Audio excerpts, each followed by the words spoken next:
ونبدي فيديونا بالصلاة على محمد وآل محمد. هلا حبايبي، شلونكم؟ شخباركم؟ إن شاء الله تكونون بألف خير. ورجعت لكم اليوم بفيديو طريقة عمل الكليتشة سهلة وبسيطة وتطلع مضبوطة من أول مرة ولا غلطة تجنن، وهش تبقى عندكم أيام ولا تيبس ولا أي شي يصير عليها. بالبداية هنا عندنا كيلو طحين.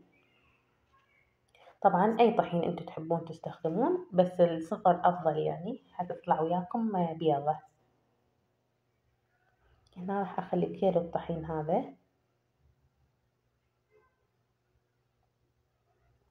وراح أخلي عليه ظرف بيكنج باودر وظرف فانيلا وقليل من الخمرة. حبايبي، إذا أول مرة تشاهدوني أتمنى منكم تشتركون بقناتي وتفعلون الجرس وتخلون لايك للفيديو، وكل الهلا بيكم. اللايك جدا يعني ويحفزني حتى أنشر فيديوهات أكثر.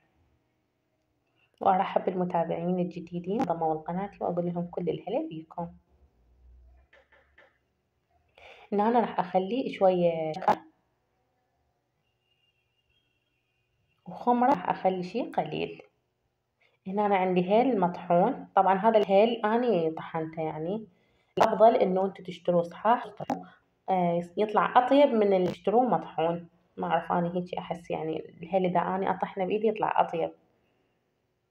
وبقينا عنده شوية أخليها للتمر وللش.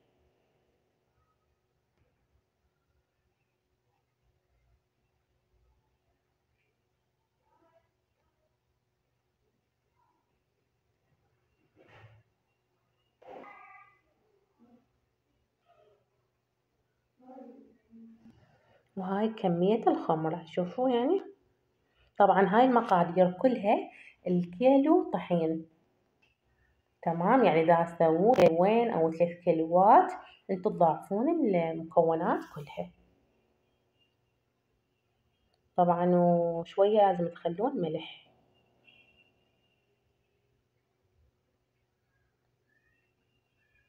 هنا أني ذوبت باكيت من الزبد وراح أخلي وياه ربع كوب من الزيت.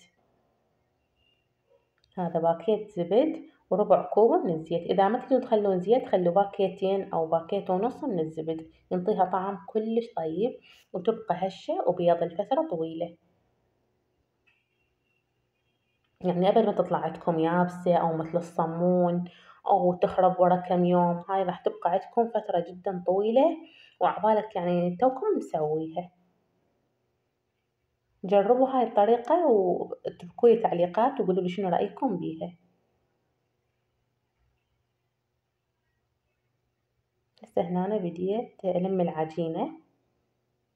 ضروري توزعون يعني الزبد أو الزيت على كل الطحين ويصير وياكم بشكل رملي، إلا أن توصل شوفوا بهاي الشكل، يعني تصير يعني تشربت كل الزيت أو كل الزبد يعني. أو إذا تحبون تستخدمون دهن جنة براحتكم. هنا عليها شوية مي يعني بين ما تلمون العجينة، أو تقدرون تعجنون بهم براحتكم.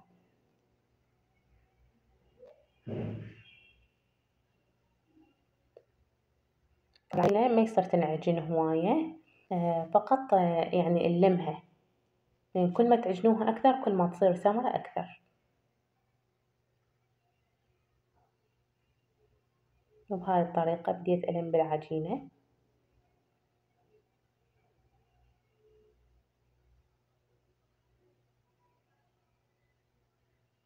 حبايبي، مثل ما قلت لكم إذا عجبكم هذا الفيديو أتمنى تخلون لايك وتشتركون بالقناة وتفعلون الجرس حتى يوصلكم كل جديد.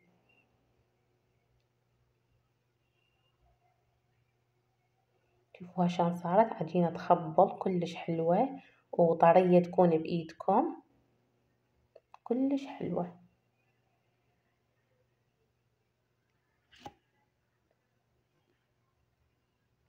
هسه راح أتركها بين ما ترتاح العجينة، ما أتركها تختمر، لا، فقط بين ما ترتاح العجينة.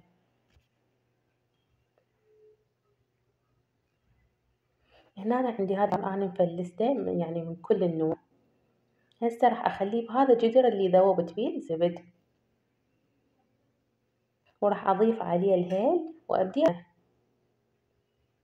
يعني ما راح أخليه على النار، فقط هي عجينة يعني هو أصلا لين يعني ما يحتاج.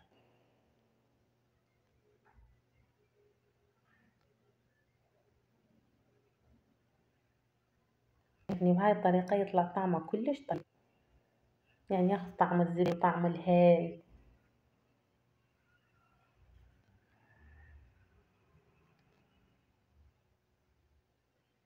والحشوة مال الكليجة طبعا راجعة إلكم، تحبون تحشوها تمر، حلقوم، سمسم، مبروش، جوز، أي شي تحبوه انتو، هذا الشي راجع إلكم. أنا اليوم راح أحشيها تمر ومبروش جوز الهند.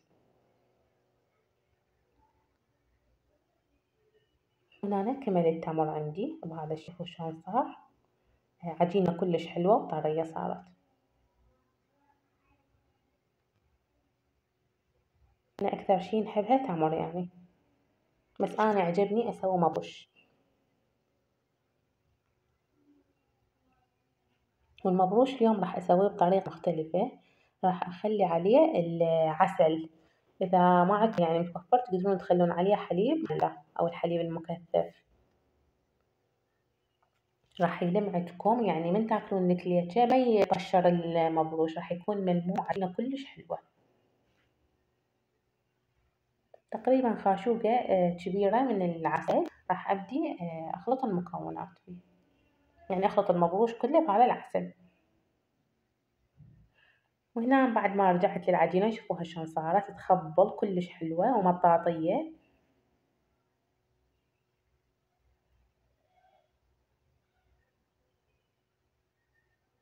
شوفوها شلون صايرة تجنن العجينة. يعني هنا تقريبا تركتها ربع ساعة بس مو أكثر. وهنا أنا راح أبدي أشكل الكليتشة، طبعا التشكيل حسب ما تحبون انتو. هنا أنا راح أقطعها يعني راح أسويها على شكل شلون الجاهزة يعني. تفتحون العجينة بشكل رقيق يعني خفيف كلش، وتخلون التمر وتلفوها كلش سهلة حتى ما تاخذ وقت. أنا ما أحب الطبع يعني هواي أطبخ، أنا أحب هيجي أسويها.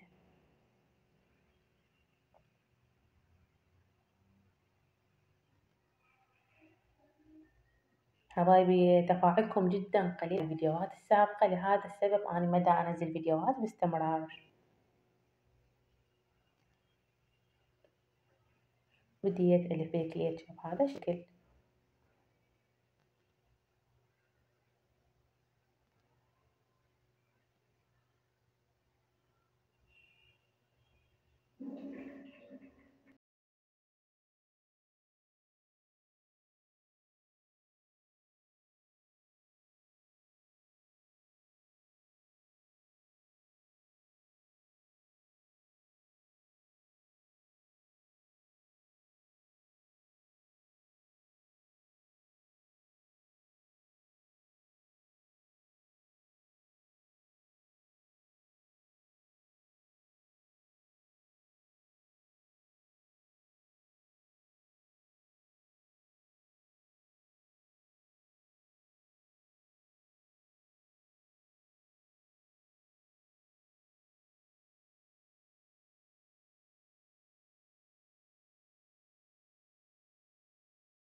حبايبي وهاي النتيجة النهائية، شوفوا هالشلون طلعت الكليتشة تجنن وتخبل وريحتها ترست البيت والشارع تخبل. شوفوها شلون كلش لينة العجينة وتموع بالحلق.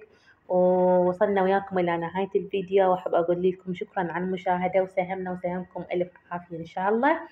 وعيدكم مبارك وعساكم من عواده، وكل عام وانتم بألف خير، وينعاد عليكم بالخير والصحة والعافية إن شاء الله. إذا عجبكم الفيديو لا تنسون تشتركون بالقناة وتفعلون الجرس وتخلون لايك للفيديو. ومع السلامة، باي باي. باي باي. باي باي.